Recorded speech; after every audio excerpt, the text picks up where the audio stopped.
They say to be black is a disgrace. Well, I think that description is disgraceful. Our legacy, our history, our contribution to this country through our lens. Follow us on this journey on what it is to be black. Black, black, black, black.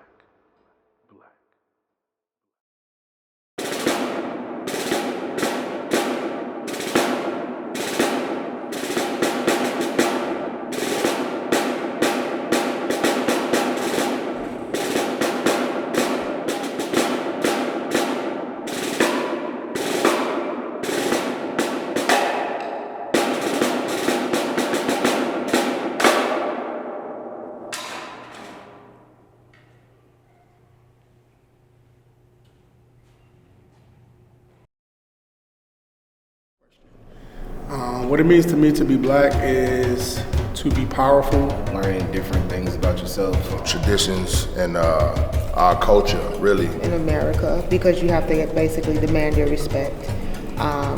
Some think that we're not as educated as our counterparts, and we are, if not more. So being a black man in America is not just this moment, but it's all about the journey that it took for me to get here in these 52 years of life. It started millions of years ago. We are civilization. We built the pyramids.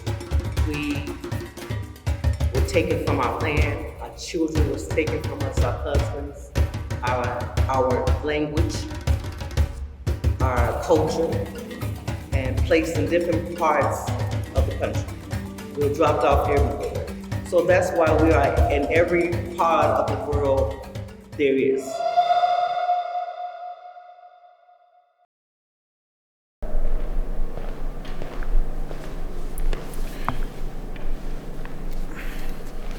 All right. Can you introduce yourself to our audience? Yes, my name is Mustafa Suleiman. I am the Park and Rec Operations Manager for the Park District. All right, Mr. Suleiman, can you give us a little bit of your background, where you grew up and how it was coming up as a black man in America? Sure. So most know, but some don't, that I am originally from Philadelphia, city of brotherly love, which has a lot of black history in itself. So I moved here to Illinois in 2012, which again, Chicago has a lot of black history. For me, growing up, I grew up in a typical inner city neighborhood. I lived in North Philly for a good portion of my childhood, and then eventually went and moved to West Philadelphia. I went to a military school, which the school was predominantly black as far as the culture, but it was in a white, affluent area, and I lived there from 5th through 12th grade.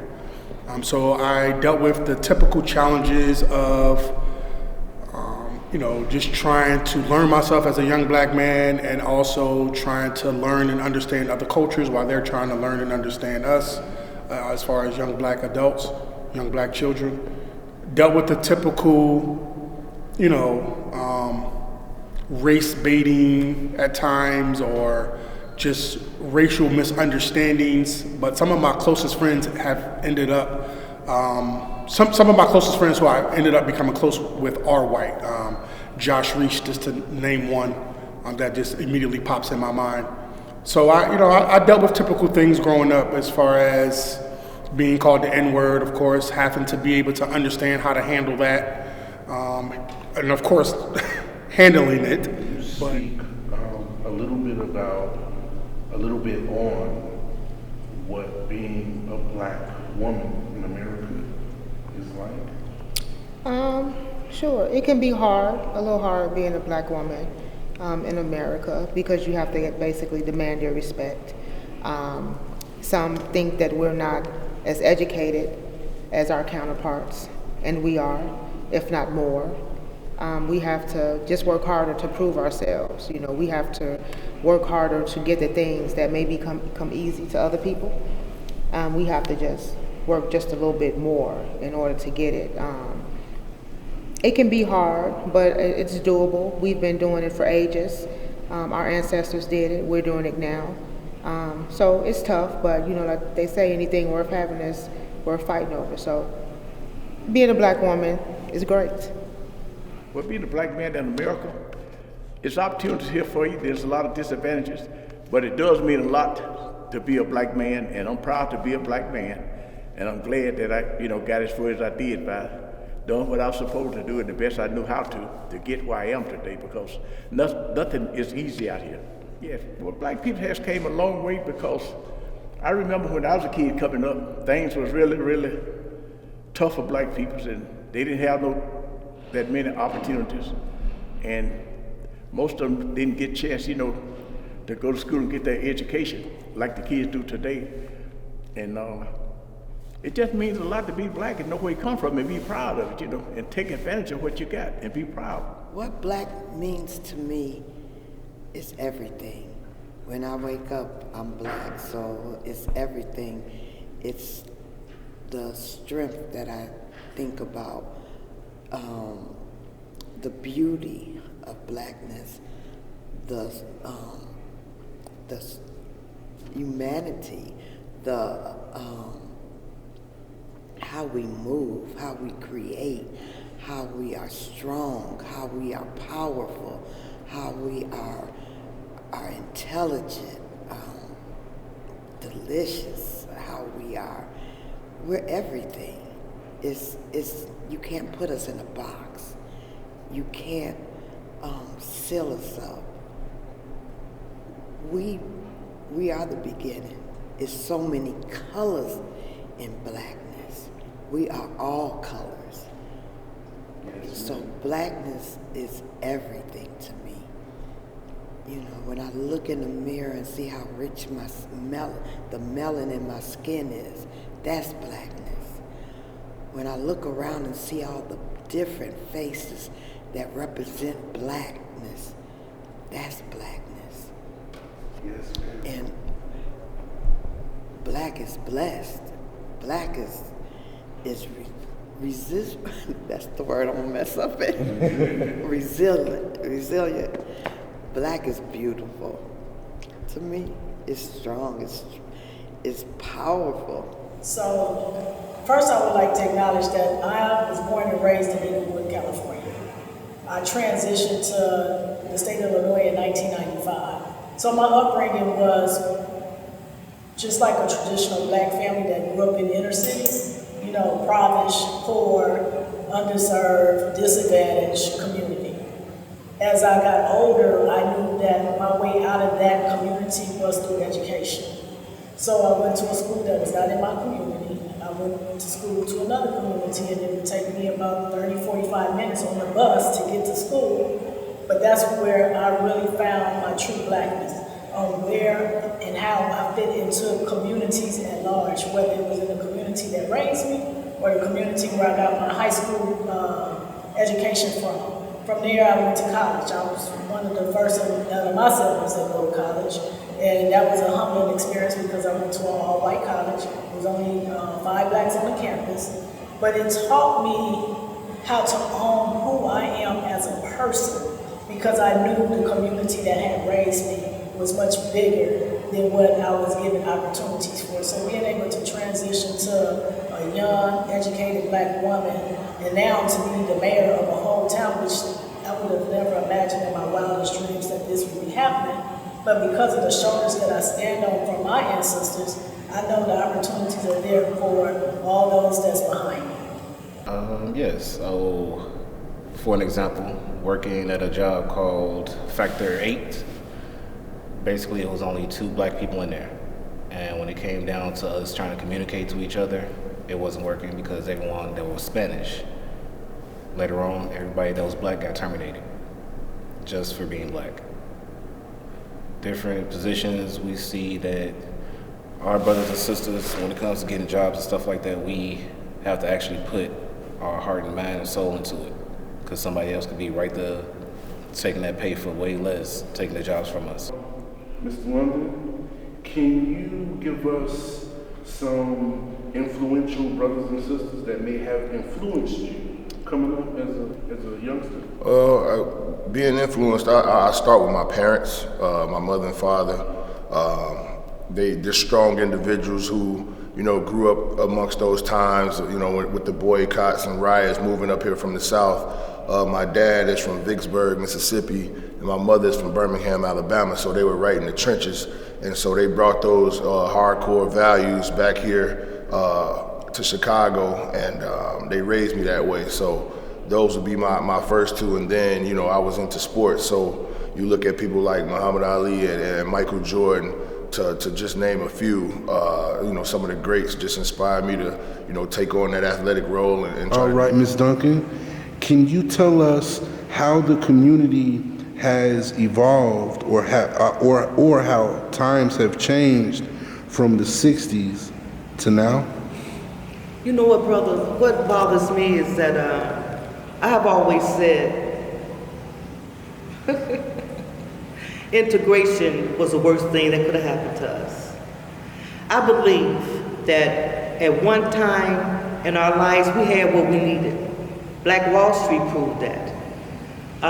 We had our own system of doing things. We had our own hospitals, we had our own banks, our own schools, and now here we are in 2025. A lot has changed, but a lot hasn't. We're still asking for the same things my mother and my grandparents asked for. We're still going through the same things that I went through as a young woman. In my community, being able to raise my fists up, to be able to walk down Marquette Road on the south side of Chicago and have white people throw rocks at us because we wanted to, again, integrate a community. I still feel that was the worst thing that we could have done as a people because we knew what we needed as a people. And the unity of being together is what made us great. That was what made us proud. That is what made us want to have a better life, collectively. And now my grandson is still going through the same things my grandparents went through. Separation, not being able to get a job, going somewhere. I like to share before I leave is that my grandson struggled about working at McDonald's and being told that he needed to learn how to speak Spanish if he wanted to be able to get along at work. So a lot has changed, and it's just a different time and different, places.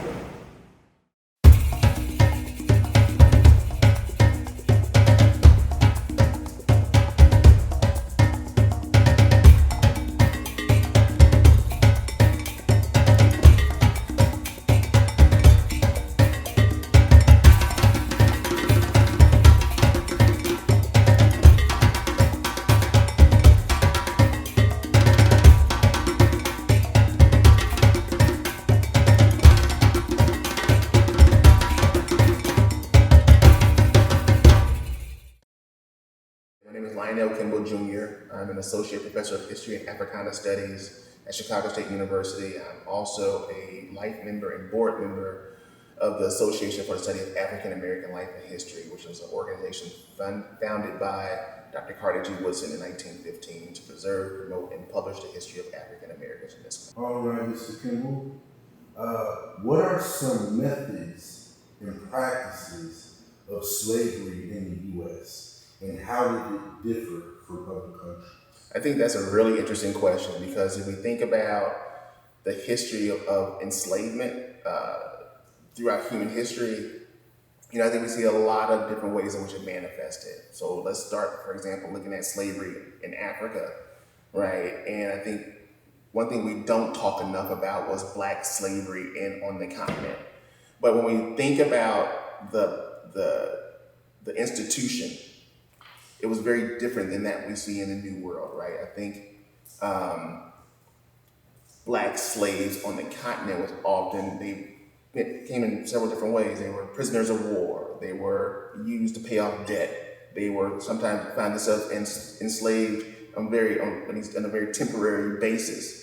But I think by and large, the treatment that they received from other Africans was vastly different than what they experienced when they came to the New World with white people. Talking about the institution in the United States, this may be ironic to say, but the institution of slavery in the United States was not the worst type of institution in the New World. The incredibly brutal system and brutal treatment of enslaved African people in places like in the Caribbean and in Brazil in particular, you did not want to be a slave in Central and South America. These institutions, these places were incredibly brutal, it was incredibly harsh, and your survival rate was dramatically lower than that within the United States. That in context, I don't want to color the institution of slavery in the United States as something which anyone really wanted to enjoy. At its core, this was a system of forced labor, which led to the destruction of the Black family, which is separation of the Black family, and it really had a very checkered past, right? We know about indentured servitude when people started to settle in the so-called New World, in which white people from Europe oftentimes sold themselves into a more temporary form of slavery in order to pay their passage to the New World. At the same time that was happening, we know the boat story. In 1619, 20 Angolans got that boat in Jamestown, Virginia, and from that moment on, they were trying to figure out how they fit with these indentured servants because they both were a system of unfree enforced labor. And what I think an interesting part of the story we don't talk about is really, at one point in time, white indentured servants saw themselves as somewhat allied to these enslaved African people because they both saw themselves as really these victims of American capitalism and early agricultural capitalism.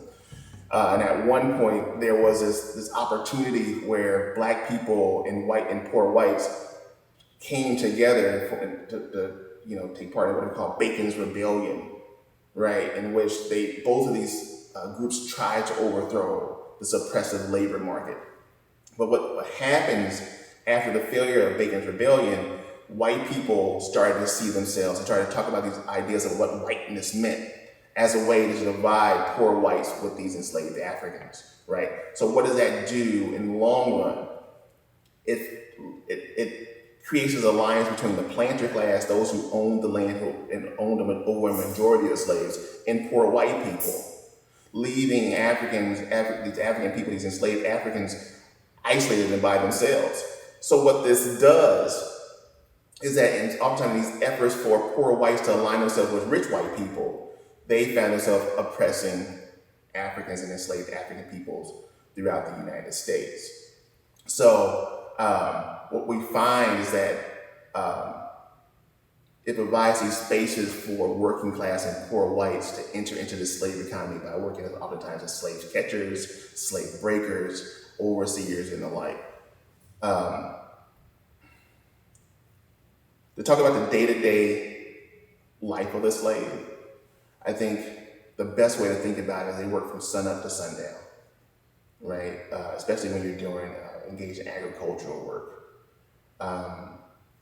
You're up at the crack of dawn, getting the fields ready, preparing the animals, preparing to work around the plantation, and you go until the sun goes down, which doesn't leave a lot of opportunities for yourself, doesn't leave a lot of opportunities and time for your families, doesn't leave a lot of time and opportunities to practice religion or even to come together in some communal nature.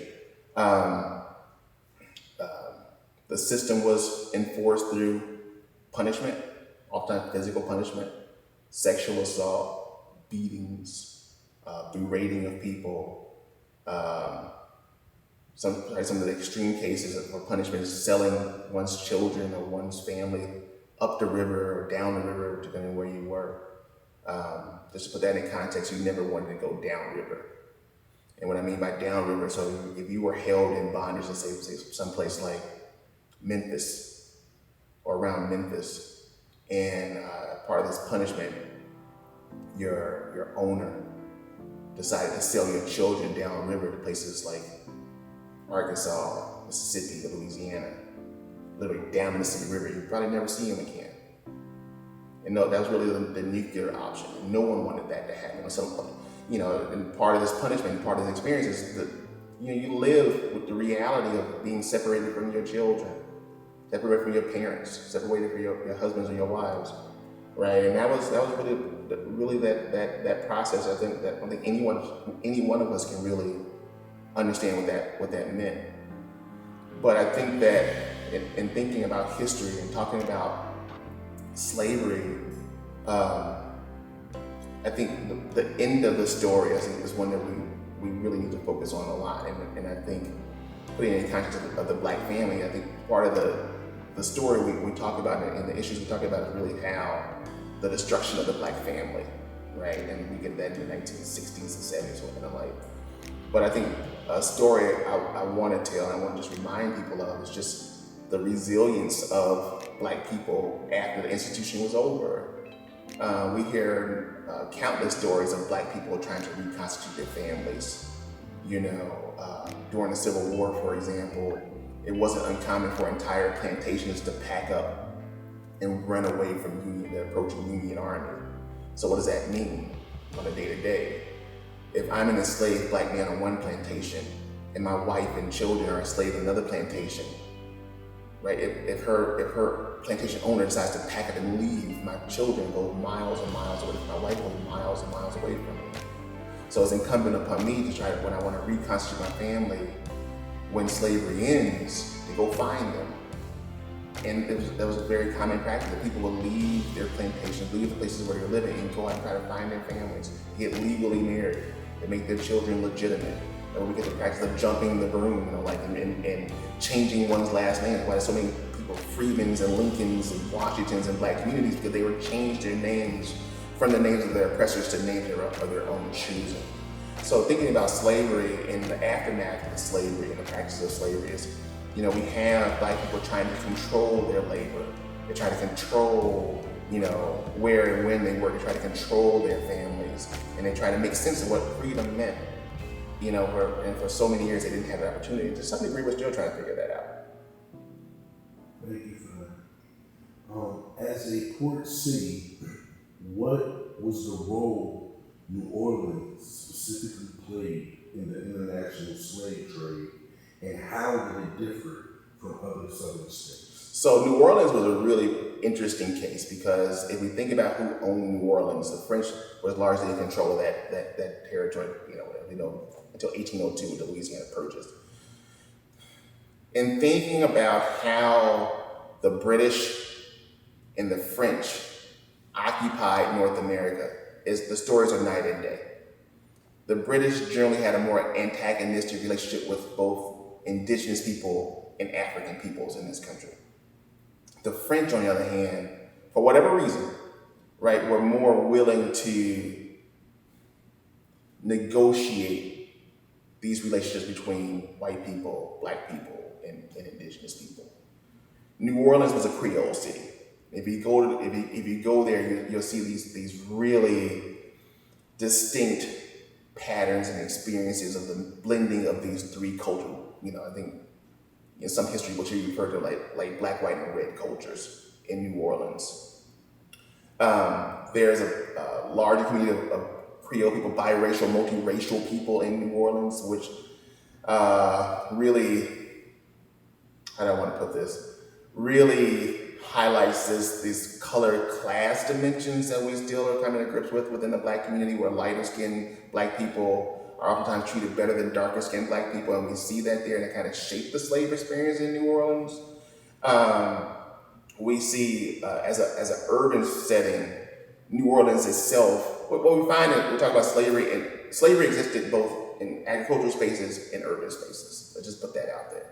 We don't necessarily think about urban slavery or slavery in places like New York City, in like places like in New Jersey, where in these larger cities, we don't think about slavery being there. We largely see it as being something that happens in the rural areas. That wasn't the case. Black people, enslaved Black people, were enslaved in all different forms in all different places. New Orleans was one of those places in which African Americans and enslaved people were learning skills, learning trades. They were doing things. They were delivery drivers. They were they worked as blacksmiths, they worked in stores, they worked in homes.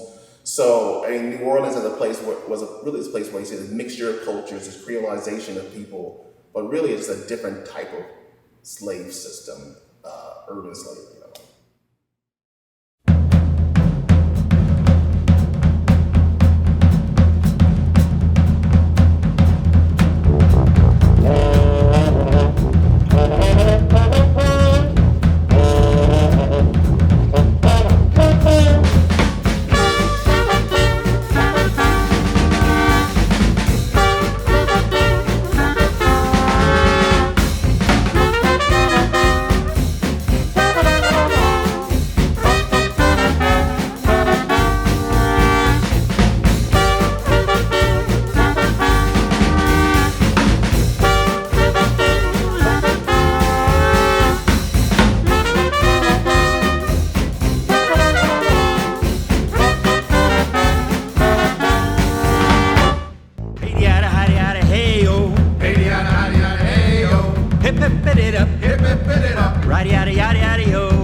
Since I'm black, I could have been dead a long time ago.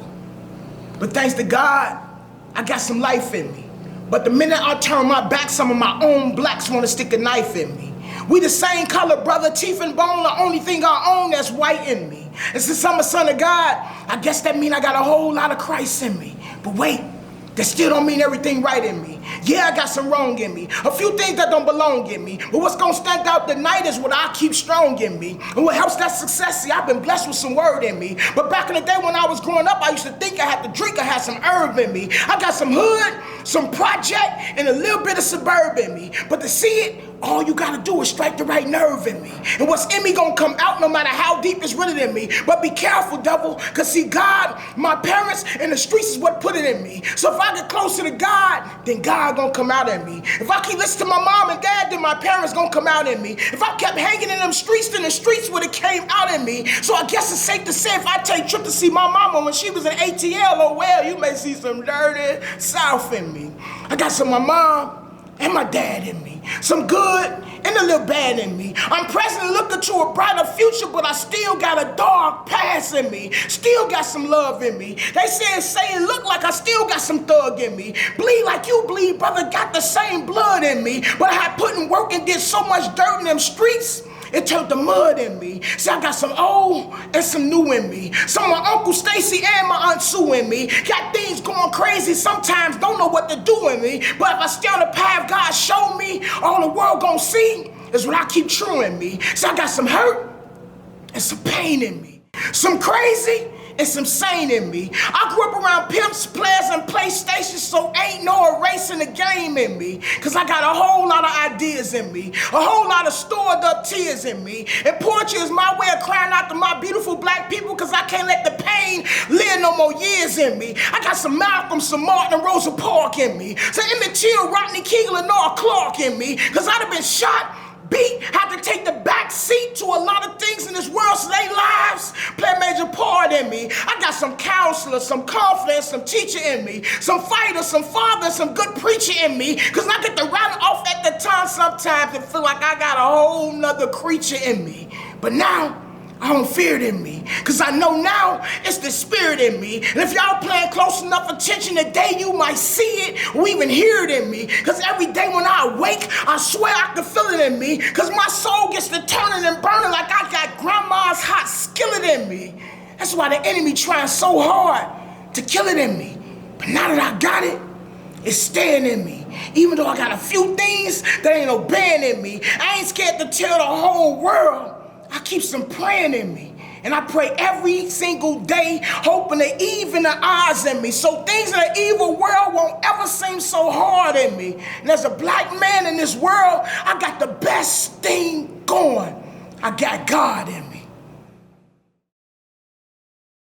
In a nutshell, the Great Migration was the largest internal movement of people in United States history.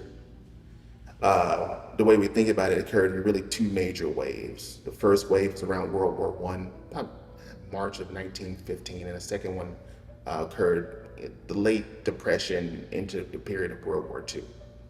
It was Black people's opportunity to move to places like Chicago, and Detroit, and New York, and Seattle, and into spaces in which they can find greater economic opportunity and social and political freedom. Oftentimes, what happened is that the immense freedom that they thought they were going to experience there didn't quite materialize in a way in which the story was sold to them. But by and large, moving to northern cities was a momentous move forward for them. So why did they come to places like Chicago? What pushed them out the South and what pulled them to the North? And the things that pushed them out the South are like the old stories: Jim Crow, oppression, violence, inability to vote, inability to send their children to get proper schooling, right? The things that pulled them to the North were the existence of industrial jobs, higher paying jobs, that sometimes paid them more in one day they would make in several weeks working in agriculture. The ability to vote, oftentimes the ability to escape racial repression and racial violence, which is kind of, depending on where you were, is by degrees. The ability to send your children to school. All of these things together, Chicago was painted as this promised land, so to speak, which attracted folks here. Most people who live in Chicago are like political animals, right? We watch politics. Politics are like one of the things that binds us all together. Before the 1930s, Black people were voted overwhelmingly Republican because that was a party of Lincoln, a party of abolition. And what we found during the 1930s and when President Roosevelt was running for office is that Black people, when they come out, can significantly change the tide of any presidential or local election.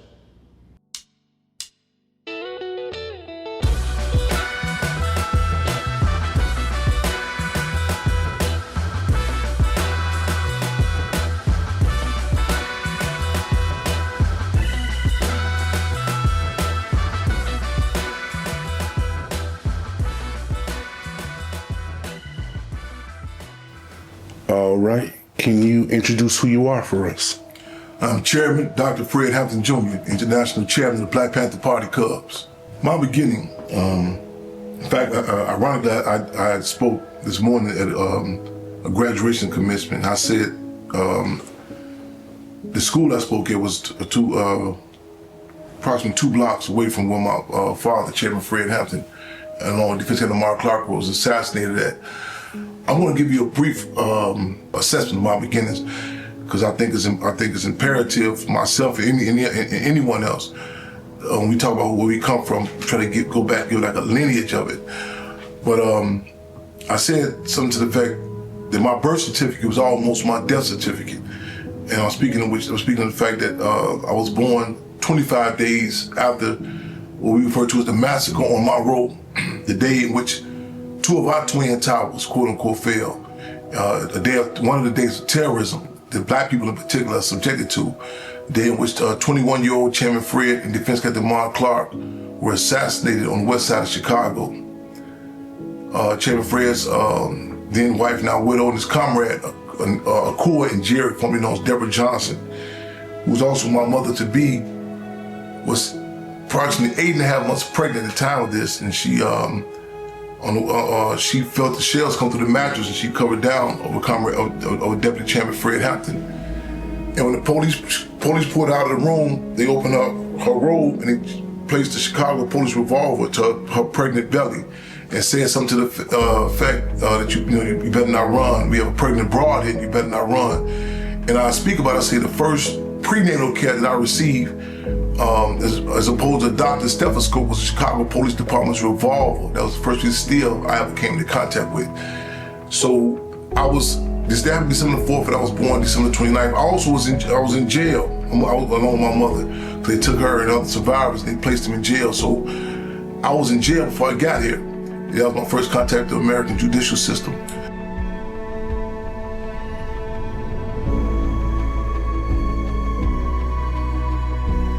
Chairman Fred Hampton was Black Panther.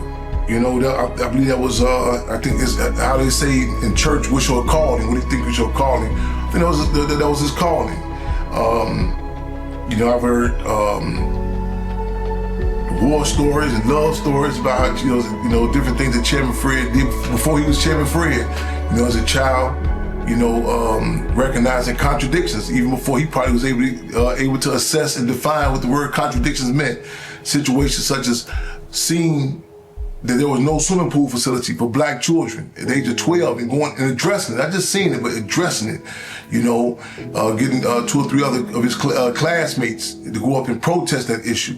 And when the police threw a tear gas canister out of him, and he took the live tear gas canister and threw it back in the police station. His organizing skills were not only observed and acknowledged by the federal government. In fact, they had called for a wiretap to be placed on my grandparents' telephone after it was witnessed by his organizing capabilities by taking a junior NAACP from around 700 to 300 members in I think a 7.5 month time period. He later became the deputy chairman for Illinois chapter of the Black Panther Party. And the deal is, the Black Panther Party stood for self-determination. Again, I know that term kind of becomes cliche, it's what get thrown around. But to fight on your own terms is a program that is serve the people, service to the people. And a lot of times people are enabled to distinguish a servant from a slave.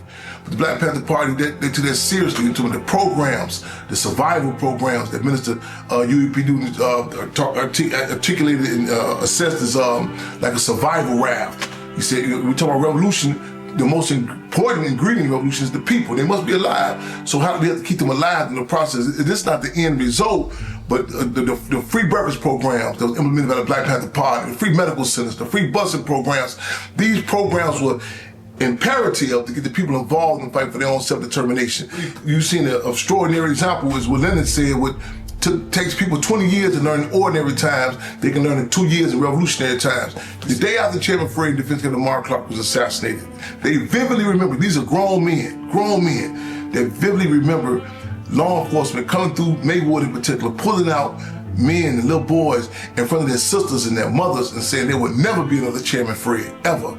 And that's part of the breaking process. So, but it may be buried up under fear, it may be buried, but it's there, and certain conditions may be necessary to tap into it to bring it back, back alive. It's like the late Marcus Garvey has said that when all else fails to organize the people, the conditions will.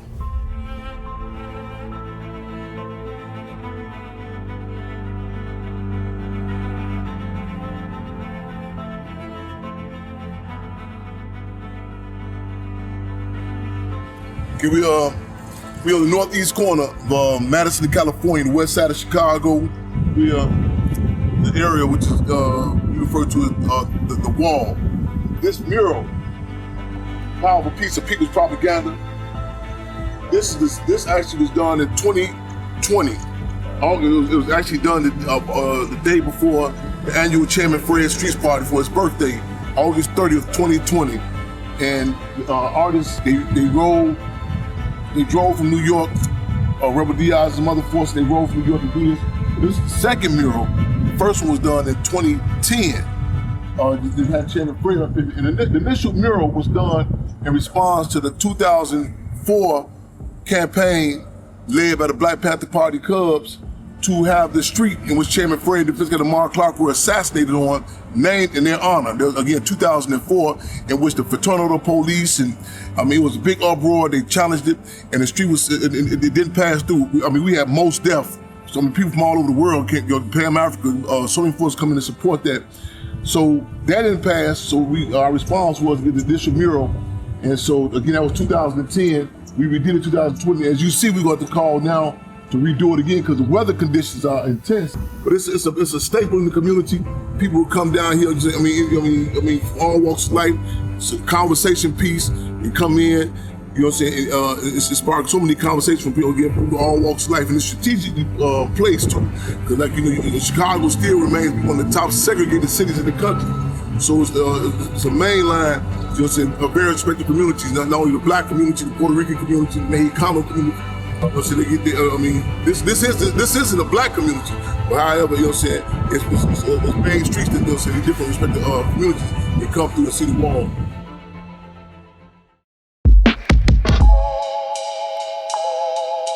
How you feeling, man?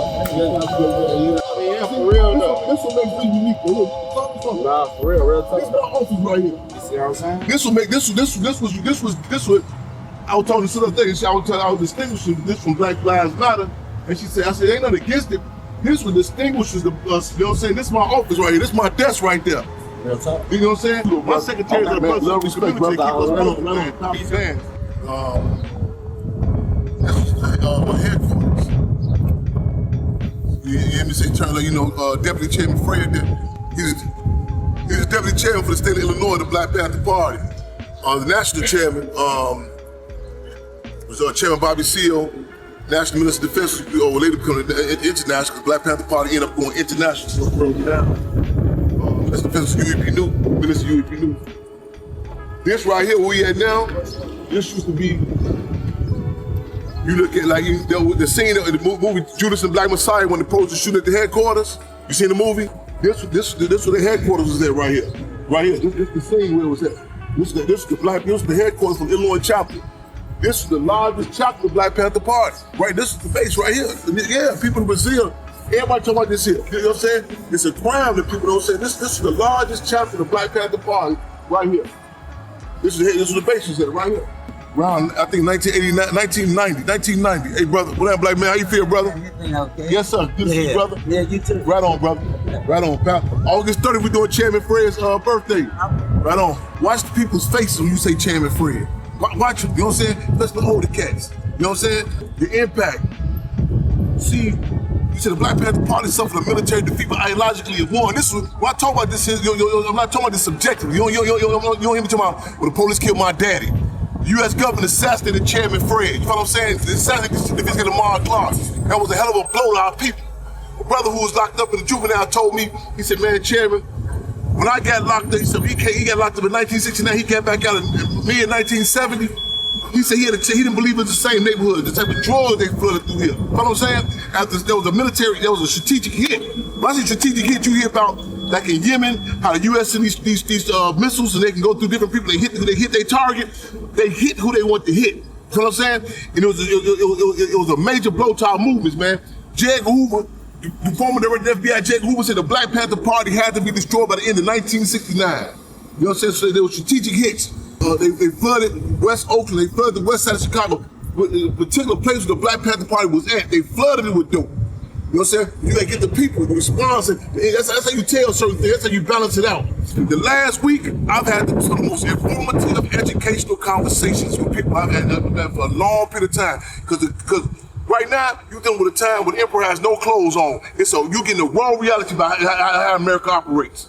This ain't nothing new. This ain't nothing new. This is how it gets down. You know what I'm saying? And it's a cleansing process. You know what I'm saying? And it's hurt, it's bad, but it's beautiful. So this is 2337 West Monroe. 2337 West Monroe, which we struggling to be identified. We identified already as 2337 West Chairman Fred Hampton Way. We're gonna be pushing for that to actually get out in all arenas August 30th, 2025. August 30th, 2025. 12 o'clock, I know we're gonna be packed right here. Yeah. August 30th, 2025. I look forward to the day that the Black community can have some sort of thing like they had in the Nazi Germany, the Nuremberg hearings, where they call a roll call on all the people that was complicit with what happened in Auschwitz and Dachau and the other gas chambers and genocide. Nazi Germany. I look forward to that we can have that call all those who complicit to the genocide, you know what I'm saying, of the black community. And I'm not just talking about the usual suspects, you know what I'm saying, I'm talking about not only Uncle Sam, but the Sambos, not only the Gringo Negroes. And I pointed out because, again, let the record reflect that there were several Negro officers involved for December 4th, 1969. James Gloves Davis, two more other names in a minute. There were houses over here, which, again, the entire area was west side. The lights were cut off. The Chicago police came in Illinois Bell phone trucks. They pulled the other occupants from outside their homes. They came with a floor plan so detailed, they knew a pack of cigarettes would like to be inside the apartment. He shot Satchel, 22-year-old defense got the Mark Clark. He shot the woman, definition of health, Dr. Satchel, in the pool. Blackness. True numbers. Arrowville.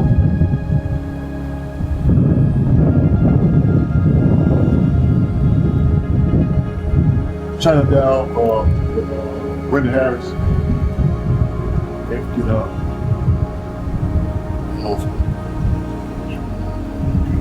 yeah, I see they won. And that was December 4th around 4:35 in the morning. I mentioned before, to this day, me and my mother, we ironically around that same time, 1:35 a.m. in the morning. We followed down the street named after Chairman Fred 2004. That was push for this time again. It's August, for to happen August 30th, 2025. I'll come from sometime, you know, when I go through battle fatigue, just chop up the chair. Some people not forgotten. That's the chairman's up. This is the chairman's picture from the actual street party. We have a street party every year. His birthday. The streets with a Z. And we always do December 4th. We have International Revolutionary Day. Convened out here. You did. Those two major dates with us. We never forget. You know, two major dates. Yeah. So again, this is one of our ground zeros. It's not the same building. It's the same location. Chairman Fred got a Mark Clark was assassinated. So a lot of the gentrifications happened over here. A lot of people have been displaced. But the people still, you know, it still remains in the minds and hearts of people. You know, who Chairman Fred was, who the Mark Clark was. But we, you know what I'm saying? We got to get some markers, you know what I'm saying, some memories. We're working on that too, though. There's no way this should be barren. No acknowledgement. You know what I'm saying? What occurred here? You know, it's insulting. It's insulting. You know what I'm saying? So we're going to be working on that too.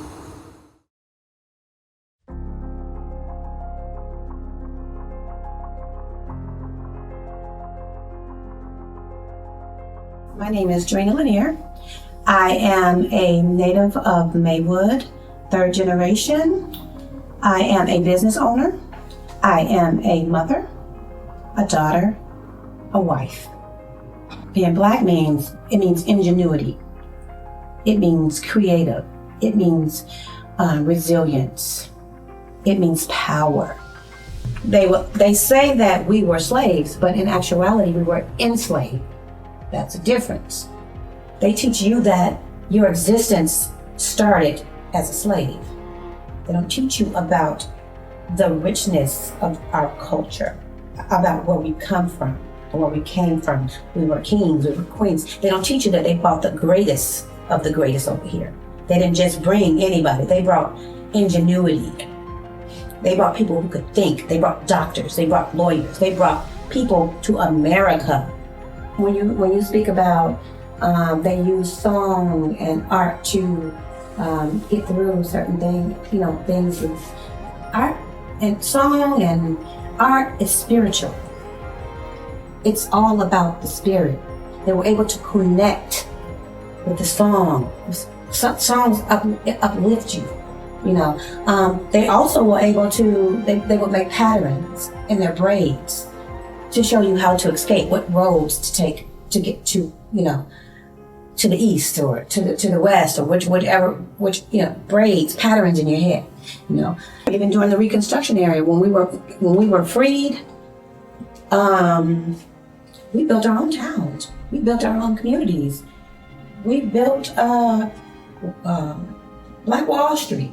We that's who we are. You know, we're builders, we're thinkers, we're resilient people. You can't hold us down. You know, the only way that you can is when we give up on ourselves and we commit to the drugs and the alcohol and all, you know, that's our problem. You know, and not supporting each other. You know, that's a problem, and that's slavery. You know, that's a part of slavery. They've always put us against each other. We are globally the majority. Globally, Black, brown people are the majority. We need to connect. We need to be. I mean, and we have internet. We have all the resources now. You know, once upon a time we could not engage with other countries. It's so easy right now to do that. We need to have our own. We need to be able to fight, because that is what we did not have when they were able to burn down our communities. We did not have the artillery. We have our own, and we're together, and that's what they're afraid of, us being one. There's nothing we can't do.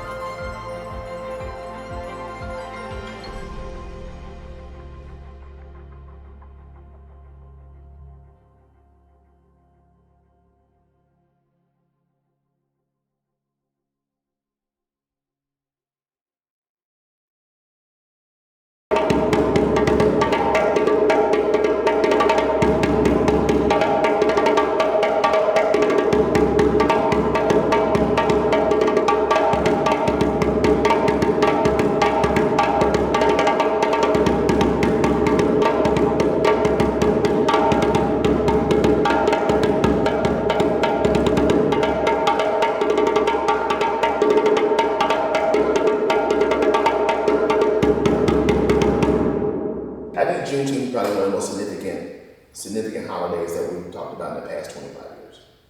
I actually took a trip down to Houston and Galveston 2 years ago, and I had the opportunity to go to the Juneteenth Museum, which I think was fascinating. If you ever get a chance to go there, Galveston is a cool little town with a really interesting history about what Juneteenth was. So the story goes, the Civil War general makes their way to Galveston with the proclamation saying, hey, the war is over and you all are free. And at that point, news traveled very slowly, and there's some speculation that this news was intentionally withheld from them about freedom.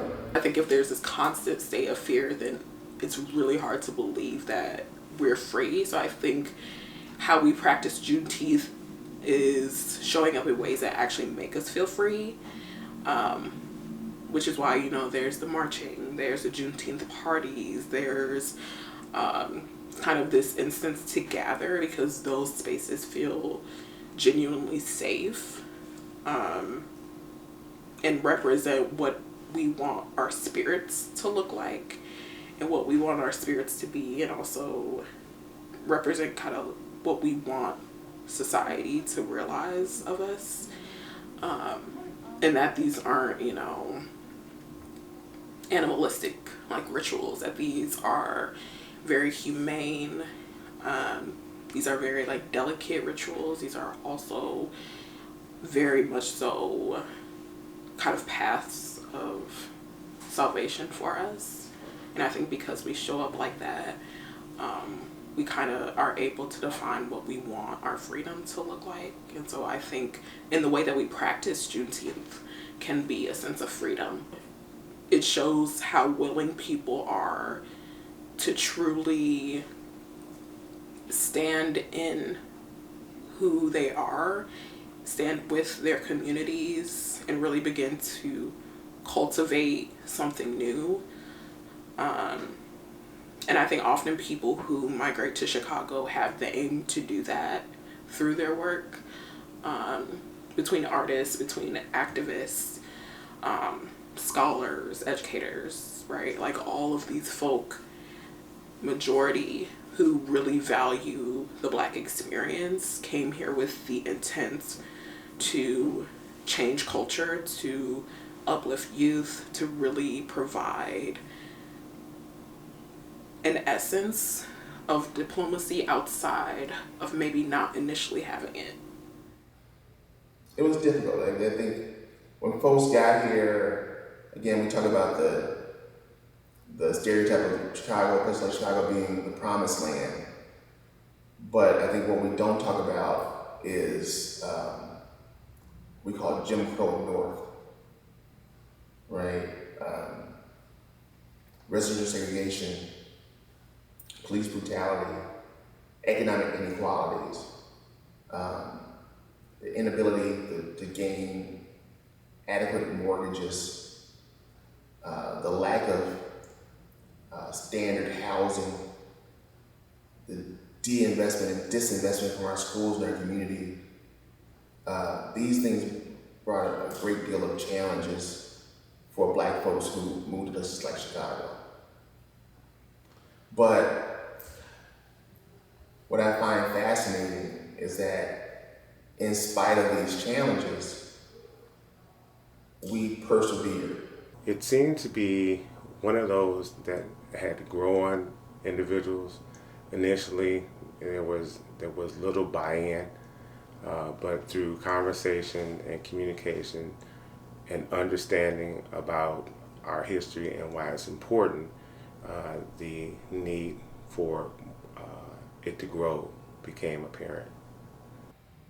There's a very interesting history around the Chicago Housing Authority and race.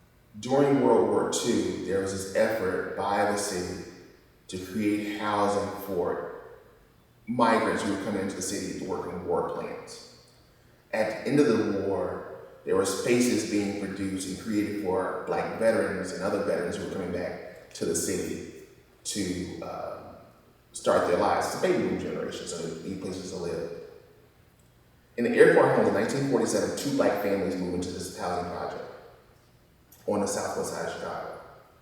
And what happens is like several days of thousands and thousands of people from around, white people from around the city, descending on the public housing project, trying to kill these 2 Black families. Both of them whose the husbands were World War II veterans. So they had just fought for the country. They had just fought the Nazis, they had just fought the Japanese, and come home to fight white people. This wasn't uncommon at all. We know the story, and we hear the stories all the time from our grandparents and our aunts and uncles, how bad it was in the Jim Crow South, right? But we had those things up here too. Fire bombings, there's a guy, Jesse Binga. Jesse Binga had 2 banks in the 1920s, and he had a house around 61st in South Park or 61st and King Drive. They bombed his house twice, and one of the times he was in it. So it was, I don't know how many of us today would have survived that stuff. I mean, I don't know if I could have. I would like to think that I would have been able to, stand fast against some of that stuff. I don't know. How do you move your family, your wife and your children to places where people are trying to burn you out all the time? Where, the simple existence of your Black body brings 2,000 people to your block. Poetry has shaped the Black freedom struggle in so many ways. I think about the 60s, I'm thinking about the Black arts movement, right? Once Malcolm X was assassinated, the Black arts movement was formed by Amiri Baraka, and it was a bunch of artists in Harlem, in Chicago, nationally, right, other cities, and they got together and they started to form spaces where they can create art. And the poets that came out of the Black arts movement, Nikki Giovanni, Sonia Sanchez, Hakeem Mahabuti, right? Those artists spoke truth to power, and for them, poetry was revolution. I want to highlight 3, 2 men and a woman. And each of these in one way, shape, or form are my heroes. The first one is A. Philip Randolph, who I mentioned before, who was the labor leader from New York City, who organized America's first Black labor union, the Brotherhood of Sleeping Car Porters. Second heroes, and that's Martin Luther King Jr. And I'll tell you why, the connection with those 2. There was this guy, we know King comes to national prominence during the Montgomery bus boycott. And in Montgomery, Alabama, was this guy named E.D. Nixon. And E.D. Nixon was head of the Montgomery Improvement Association. And he was also a Pullman porter. and who worked very closely with Mr. Randolph. And the last person I think is a hero of mine. I have many. I didn't mention Harold Washington, who's also just a fantastic guy. A woman named Addie Wyatt. And Addie Wyatt was a minister. She was a labor leader. She was very important in organizing Black people in the Chicago stockyards. She's a minister at Bryn Mawr Church of God, over a very big church on the south side of Chicago. But what she did is that she really honestly brought issues of race and gender into the labor movement, which I think, more often than not, when we think about labor, when we think about workers, we think about white men in general, right? We think about working class people, blue collar people, we think about white people. But Addie Wyatt really forced us to think about issues of race and gender in organized labor, and I think that's a story we don't tell enough about. And what she really was trying to do is not only blend race and gender, but also bring issues of religion. She was a pastor. She was a minister. So she was hitting Black people everywhere. She was hitting them on the Black women's issue. She was hitting them on, the Black working class issue, but she also hit them on the Black religious issue. So I think that's someone who really combines these three important facets of how we see ourselves as Americans into one person. And I think we need to talk more about Addie Wyatt. I want a Black world and a Black poem.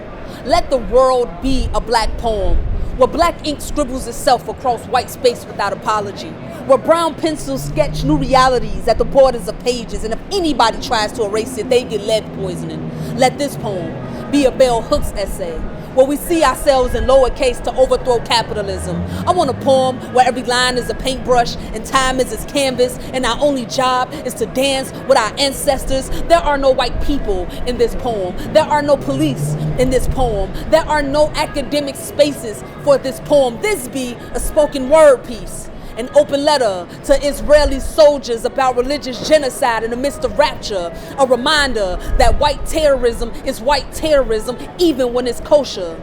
In this poem, Jewish Jesus comes back and tells us all he's converted to Islam, and that his chosen people called themselves the N-word this whole time, then tables turn. In this poem, every educator is a teaching artist, and we measure children's genius by their abilities to problem solve. There's no passing or fail in this poem. There's no standardized test that can measure this poem. This poem got braids, locks, and wave caps written all over it. Wigs longer than trains attached to wedding gowns. We carry this poem with us. The climax to a story that never ends, a middle passage where Black bones floating beneath the Atlantic become ice and hell freezes over.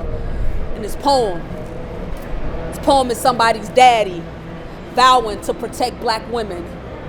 It's Malcolm becoming El Hajj Malik Shabazz, rising from a hospital bed and spitting bullets back at the American government like target practice. This poem is too ratchet to be professional. It's Lil' Kim in the 90s wearing African garb with a gangster chick facade like, "What's up now, sucker?"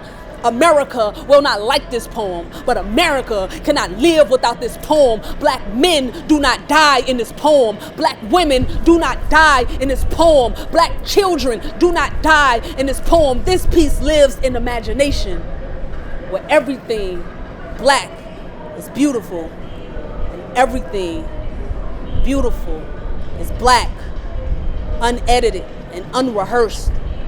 I want a poem without form, and we live the rest of eternity in free verse.